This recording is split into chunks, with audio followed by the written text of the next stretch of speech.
Hello students, how are you? Welcome to the Hindi class. सभी बच्चे उमंग हिंदी पाठमाला भाग 6 निकाल लीजिए और ध्यानपूर्वक आज का सेशन अटेंड कीजिए। बच्चों, आज हम एक कविता पढ़ेंगे जिसका नाम है आसमान में उड़ते पक्षी। तो सभी बच्चे जल्दी से अपनी पुस्तक का पाठ 13 आसमान में उड़ते पक्षी निकाल लीजिए। बच्चों, यह कविता श्री बालकृष्ण राव जी द्वारा लिखी गई है। बच्चों, कविता की रेसिटेशन करने से पहले मैं आपको उसकी व्याख्या करने के कुछ स्टेप्स बताऊंगी। किसी भी कविता की व्याख्या करने के 5 चरण होते हैं, यानी 5 स्टेप्स होते हैं, जिन पर हम एक एक करके डिस्कशन करेंगे। पहला चरण यानी फर्स्ट स्टेप, संकेत, सकोअंग ककोएत संकेत। इसमें हम दिए गए पैरे की पहली पंक्ति के 2-3 शब्द और पैरे की अंतिम पंक्ति के 2-3 शब्द लिखते हैं। जैसा मैंने लिखा है, छोटा था डैश डैश डैश सुखों का भास, और अंत में पूर्ण विराम लगाते हैं। चलिए चलते हैं अगले स्टेप पर। दूसरा चरण यानी सेकंड स्टेप, प्रसंग, पक्के पैर में पदेन सकोअंग प्रसंग। इसमें हम अपनी हिंदी पुस्तक का नाम, कविता का नाम, कवि का नाम और कविता का उद्देश्य लिखते हैं। आइए इन कीवर्ड से हम प्रसंग बनाते हैं। प्रस्तुत पंक्तियां हमारी हिंदी की पाठ्य पुस्तक उमंग में संकलित कविता आसमान में उड़ते पक्षी में से ली गई हैं। इसके कवि का नाम श्री बालकृष्ण राव जी हैं। इसमें उन्होंने एक पिंजरे में बंद पक्षी की वेदना को व्यक्त किया है। बच्चों, प्रसंग लिखते समय कुछ कठिन शब्द आए हैं, आइए उनकी स्पेलिंग्स को डिस्कस करते हैं। प्रस्तुत, पके पैर में पदेन, आधा स, त को छोटा उत, प्रस्तुत। पंक्तियां, पको अंग, आधे क को छोटी ई, त यकोआ ऊपर चांद बिंदु, पंक्तियां। पाठ्य, पकोआ आधा ठ य, पाठ्य। उमंग, उ मको अंग, उमंग। संकलित, सको अंग, क लक छोटी ईत, संकलित। चलिए चलते हैं अगले चरण की ओर। तीसरा चरण यानी थर्ड स्टेप, व्याख्या। इसमें कवि द्वारा लिखित भाषा को सरल शब्दों में लिखा जाता है। चौथा चरण यानी फोर्थ स्टेप, भावार्थ। इसमें कविता का भाव या संदेश लिखा जाता है। अगला चरण, पांचवा चरण यानी फिफ्थ स्टेप, विशेष, वको छोटी शकोए षटकोण विशेष। इसमें कविता के कला पक्ष अर्थात भाषा, खड़ी बोली, विधा, यह कविता है या दोहे, उसके बाद शब्द अर्थ, कविता के दिए गए पैरे में से कुछ कठिन शब्दों के अर्थ ढूंढकर लिखते हैं। तो बच्चों, आपको कविता की व्याख्या करने के सभी चरण समझ में आ गए होंगे। चलिए बच्चों, अब मैं आपको कविता रिसाइट करने का ढंग सिखा रही हूँ। आपने भी मेरे साथ साथ इसे रिसाइट करना है। छोटा था पर सुखकर था वह, तरवर का मेरा आवास, उसमें ही मिलता था मुझको जग के सभी सुखों का भास। सदा प्रसन्न चित रहता था, होता कभी न दुखी उदास, चिंताहीन रहा करता था अपने सुहृदय जनों के पास। अरुणोदय होते ही उठकर रवि का करता था स्वागत, उसे जगाता जो सोया हो तरु के नीचे अभ्यागत। चारे की चिंता में उड़ता जब होता सूर्य उदय, करके याद गगन विचरण की होता है संतप्त हृदय। दिन भर नभ में थल पर जल पर विचरण करता सहित प्रमोद, हृदय नाच उठता था नभ में आते थे जब प्रथम पयोद। कैसा सुखमय वह जीवन था जब मैं रहता था स्वाधीन, नहीं जानता था होते हैं कैसे जग में जीव मलीन। हुआ हाय पिंजरे में पड़कर, कैसा भीषण परिवर्तन। हा दुर्देव लुटा दुखिया का, स्वतंत्रता सा प्राण धन। सोने के पिंजरे में भी यदि करना पड़े स्वर्ग में वास, नरक तुल्य मुझको वह होगा, बन कर के औरों का दास। तो बच्चों, आपको कविता को रिसाइट करना भी आ गया होगा। तो चलिए अब चलते हैं कविता में दिए गए कुछ कठिन शब्दों की ओर। हम उसकी स्पेलिंग्स को और उनके अर्थों को डिस्कस करेंगे।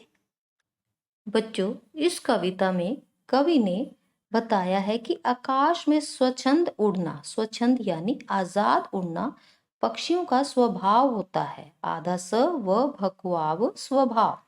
और खुले आसमान में रहना किसे अच्छा नहीं लगता। कौन कौन से पक्षी आकाश में उड़ सकते हैं आप जानते हैं। चाहे मनुष्य हो या पक्षी, हर जीव स्वतंत्र, स्वतंत्र यानी आजाद रहना चाहता है। प्रस्तुत कविता में भी पिंजरे में बंद एक पक्षी की वेदना को, वेदना यानी पीड़ा को व्यक्त किया गया है। व्यक्त यानी बताया गया है। चलिए बच्चों, अब चलते हैं कविता के शीर्षक की ओर। आसमान यानी गगन, पक्षी यानी पंछी। सुखकर, सुखकर यानी सुख देने वाला। तरुवर, त रक छोटा उ वर, तरुवर मीन्स पेड़। आवास, आ वको आ स आवास मीन्स घर। जग, जग मीन्स संसार। भास, भकोआस भास मीन्स अहसास। अगला पैरा देखिए। प्रसन्न चित्त यानी खुश। प के पैर में पदेन, स आधा न प्रसन्न, चक छोटी ई आधा त चित्त, प्रसन्न चित्त। चिंताहीन, चक छोटी ई अंग तकुआ चिंता, ह को बड़ी ईन हीन, चिंताहीन मीन्स बेफिक्र। सुहृदय जनों के पास यानी शुभ चिंतकों के पास। स को छोटा ऊ ह को री दय सुहृदय। अगला पैरा देखिए।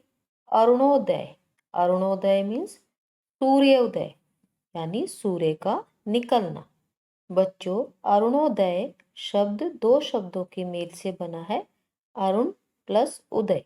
अरुण मीन्स सूर्य, उदय मीन्स निकलना। संधि होने से उदय का ऊ ओ में परिवर्तित हो गया, तो शब्द बन गया अरुणोदय। अगला शब्द रवि, र व को छोटी, रवि मीन्स सूर्य। तरु, तरु मीन्स पेड़। बच्चों, पहले हमने शब्द पढ़ा था तरुवर, उसका भी मतलब था पेड़, और तरु का मतलब भी पेड़ होता है। ये सभी शब्द एक दूसरे के पर्यायवाची शब्द हैं। अगला अभ्यागत, अ आधा भ यकोआ गत, अभ्यागत मीन्स मेहमान। अगला पैरा देखिए। चारे यानी दाने। सूर्योदय, स को बड़ा उ य को ओ ऊपर एक दय सूर्योदय। बच्चों, अरुणोदय और सूर्योदय भी एक दूसरे के पर्यायवाची शब्द हैं। विचरण, व को छोटी ई चरण, विचरण मीन्स घूमना। संतप्त, संतप्त मीन्स दुखी। स को अंग त आधा प त संतप्त। हृदय, ह के पैर में री दय, हृदय मीन्स मन यानी दुखी मन। थल, धरती। जल, पानी। प्रमोद, प के पैर में पदेन, म को ओद, प्रमोद मीन्स खुशी। नभ, आसमान। प्रथम पयोद, प्रथम पयोद मीन्स सावन की पहली घटा। तो बच्चों, आज हम यहीं तक डिफिकल्ट वर्ड मीनिंग डिस्कस करेंगे। चलिए अब चलते हैं व्याख्या की ओर। पहला पैरा देखिए। छोटा था पर सुखकर था वह, तरुवर का मेरा आवास, उसमें ही मिलता था मुझको जग के सभी सुखों का भास। इसमें कवि कहते हैं कि आज जो पंछी पिंजरे में कैद है, वह अपने पुराने स्वतंत्र दिनों को याद करके कहता है कि उसका छोटा सा घोंसला पेड़ पर हुआ करता था। उस छोटे से घोंसले में वह सुख से रहता था, क्योंकि उसमें स्वतंत्रता पूर्वक जीवन जीते हुए उसे सारी खुशियां मिल जाती थी। अगला पैरा देखिए। सदा प्रसन्न चित्त रहता था, होता कभी न दुखी उदास। इसमें पंछी कहता है कि वह पेड़ पर बने अपने छोटे से घोंसले में बहुत ही खुशी से रहता था। परेशानी और उदासी क्या होती है उसे कभी इस बात का एहसास नहीं हुआ था। आगे देखिए। चिंताहीन रहा करता था अपने सुहृदय जनों के पास, क्योंकि वह अपने शुभ चिंतकों के बीच बेफिक्र होकर बहुत ही सुरक्षित महसूस करता हुआ अपना जीवन यापन करता था। अगला पैरा देखिए। चलिए बच्चों, अगले पैरे पर चलते हैं। अरुणोदय होते ही उठकर रवि का करता था स्वागत। इन पंक्तियों की व्याख्या देखिए। इसमें पक्षी कहता है, सूर्य निकलते ही वह उठकर चहचहाने लगता और अपनी चहचहाहट के द्वारा एक तरफ सूर्य का स्वागत करता। अगली पंक्तियां। उसे जगाता जो सोया हो तरु के नीचे अभ्यागत। और उसकी चहचहाहट सुनकर ही दूसरी तरफ पेड़ के नीचे सोए हुए मेहमान यानी यात्री जग जाते थे। चलिए बच्चों, अगले पेज पर चलते हैं और पढ़ते हैं अगला पैरा। चारे की चिंता में उड़ता जब होता था सूर्योदय। इन पंक्तियों की व्याख्या देखिए।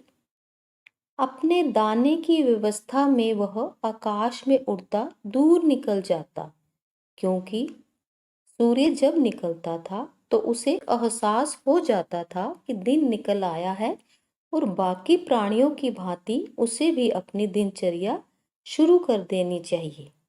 अगली पंक्तियां देखिए। करके याद गगन विचरण की होता है संतप्त हृदय। आकाश में विचरण करने वाले दिनों को याद करके आज उसका मन दुखी हो जाता है, क्योंकि घूमना उसके मन को प्रफुल्लित करता था। प्रफुल्लित यानी खुश करता था। पर आज एक छोटे से पिंजरे में बंद उसके पास मात्र उन आजाद दिनों की याद ही रह गई है। अगला पैरा देखिए। दिन भर नभ में थल पर जल पर विचरण करता सहित प्रमोद। व्याख्या देखिए। पक्षी अपनी स्वच्छंद क्रीड़ाओं यानी जो वह खेल खेलता था वह सारा दिन आकाश में, धरती पर, पानी में, जहां भी जी चाहता खुशी खुशी उड़ा करता। अगली पंक्तियां देखिए। हृदय नाच उठता था नभ में आते थे जब प्रथम पयोद। आसमान की सैर करते ही उसका मन मयूर नाच उठता था, यानी उसका मन मोर की तरह नाचने लगता था। वह बहुत अधिक खुशी महसूस करता था, क्योंकि आसमान में उसे सावन की पहली घटा के दर्शन हो जाते थे। तो बच्चों, आज हम यहीं तक व्याख्या करना सीखेंगे। अब आपने मेरे बताए गए सभी स्टेप्स के अनुसार व्याख्या को अपनी कॉपी पर सुंदर हैंडराइटिंग में लिखना है और रिवाइज करना है। हम अगले सेशन में कविता की अगली व्याख्याओं पर डिस्कशन करेंगे। Till then, have a nice day.